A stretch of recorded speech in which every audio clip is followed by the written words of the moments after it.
நேற்று முந்தானத்து உங்களோட பர்த்டே இல்லையா? ஸோ பர்த்டே முடிச்சுட்டு அட்டன் பண்ணுற ஒரு பயங்கரமான ஒரு சூப்பரான பாசிட்டிவான ஒரு ஃபங்க்ஷன் நினைக்கிறேன் இது. So congratulations once again. உங்களோட மூவி இன்ட்ரோக்காக முதல் படம் ஹீரோவா காந்தி கண்ணாடி அப்படிங்கிற படம் நம்ம பாலாவோடது கூடிய சீக்கிரம் ரிலீஸ் ஆக போகுது. ஸோ இவ்வளோ நாளாக வந்து எல்லாம் வீட்டில் ஒரு பையனாக பார்த்தாங்க, இனிமேல் தேட்டரில் FDFS பார்க்கக்கூடிய ஒரு ஹீரோவாக நாங்கள் பார்க்க போகிறோம். So few words please. Thank you. எல்லாருக்கும் வணக்கம். ஆக்சுவலாக இந்த மாதிரி பாசிட்டிவான வார்த்தைகள்லாம் வாய்த்துலேருந்து என்கிட்ட கேட்குறது ரொம்ப எனக்கு புதுசாக இருக்குது. ஆக்சுவலாக எல்லாம் குருஜியோட ஆசீர்வாதம் தான். சூப்பர்க்கா, சூப்பர். ஆக்சுவலாக இந்த ஃபங்க்ஷன் ஒரு அவார்டு தராங்க அப்படின்னு சொன்னாங்க. நான் வந்து பார்க்கும்போது ஒரு நிறைய புக் வெளியீடு இப்படி ஒரு சிறப்பான விஷயங்கள்லாம் நடந்துகிட்ருக்கு. இந்த சிறப்பான விஷயங்கள் நடக்கிற இடத்துல வந்து எனக்கு ஒரு அவார்டு கொடுத்ததுக்கு ரொம்ப ரொம்ப நன்றி sir. Thank you so much sir. Thanks a lot. ரொம்ப ரொம்ப நன்றி. உங்களுக்கு பிறந்தநாள்னு சொன்னாங்க sir. Happy birthday sir. Happy birthday sir. Thank you sir. இந்த விருதுக்கு நான் தகுதியானவனான்னு தெரியல, பட் இருந்தாலும் நீங்கள் கொடுத்ததுக்கு ரொம்ப ரொம்ப நன்றி சார். தேங்க்யூ. இங்கே வந்திருக்க எல்லாருக்கும் ரொம்ப ரொம்ப நன்றி. Thank you so much. தேங்க்யூ. நீங்கள் எல்லாம் முன்னால தேங்க்யூ ஸோ மச். தேங்க்யூ மணியக்கா. சூப்பர். ஸோ நல்ல விஷயங்கள் நிறைய பண்ணிகிட்டே இருக்கீங்க, அதை அப்படியே வந்து கண்டினியூ பண்ணுங்கள். அண்ட் எனக்கும் பாலாக்கும் ஒரு சின்ன பிரச்சனை இருக்குது குருஜி. அடிக்கடி டிப்ரெஸ் ஆகும். எதுக்கு டிப்ரெஸ் ஆகும்னு தெரியாது, அதனாலே நாங்கள் டிப்ரெஸ் ஆகும். ஸோ உங்கள்கிட்ட அப்புறம் வந்து மீட் பண்ணுறோம். ஒரு நல்ல ஆசீர்வாதங்கள் எங்களுக்கு கொடுத்து நல்லபடியாக வரணும். நீங்கள் ஆக்சுவலாக நல்லா இருக்கும் டிப்ரெஸ் ஆவாங்க, நல்லா இருந்ததுக்கப்புறம் நம்ம நல்லா இருக்குமா நினச்சி டிப்ரெஸ் ஆவாங்க. அந்த மாதிரி ஒரு multi personality cum split personality நாங்கள் ரெண்டு பேரும். Please guide us. Okay, thank you sir. Thank you மணியக்கா. ரொம்ப ரொம்ப நன்றிக்கா. ஆக்சுவலாக அக்காவுக்கு ஒரு பெரிய கைத்தலை கொடுக்கலாம். ஏன்னா அக்கா வேற லெவலுக்கா. நீங்கள் உங்களை கூட்டு போய் ட்ரெயினே நிப்பாட்டினா போல அந்த அளவுக்கு ஒரு பச்சை கலர் கொடி காட்டுறீங்க எல்லாருக்கும்.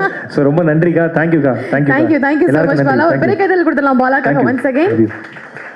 அடுத்தது பாருங்க, தனை பிறர் ஏவாமல் உண்பதே ஊன். இந்த உலகத்தில் இருக்கக்கூடிய எல்லா விஷயமும் ஒன்றோடு ஒன்று கொன்றும் தின்றும் அல்லது திரும்பவும் அது மறுசுழற்சிக்கு வந்துக்கிட்டே இருக்கும். இந்த மறுசுழற்சி என்பது எப்பொழுது நம்மளுடைய இந்த உடம்பும் மனதும் மாட்டாமல் இருக்கோ, அதில் சிக்காமல் இருக்கோ, அதுதான் ஒரு மிகப்பெரிய அருமை என்று அவை பிராட்டி சொல்லியிருக்காங்க.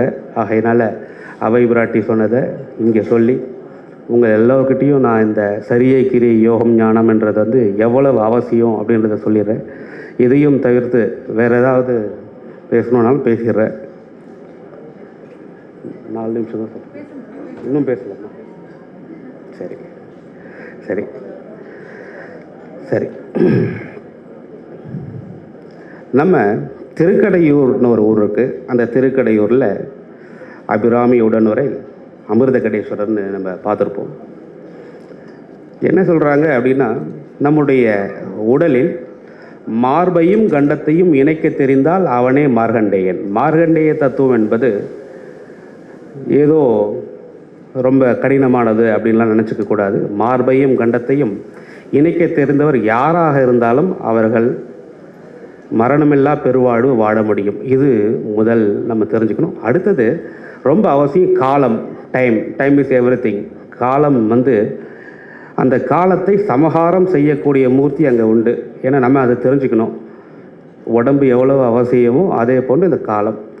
இதையும் தவிர்த்து ஒரு முக்கியமான விஷயம் பார்த்திங்கன்னா, அங்கே அமிர்தகடேஸ்வரர் அந்த சுவாமியோடைய பேர்.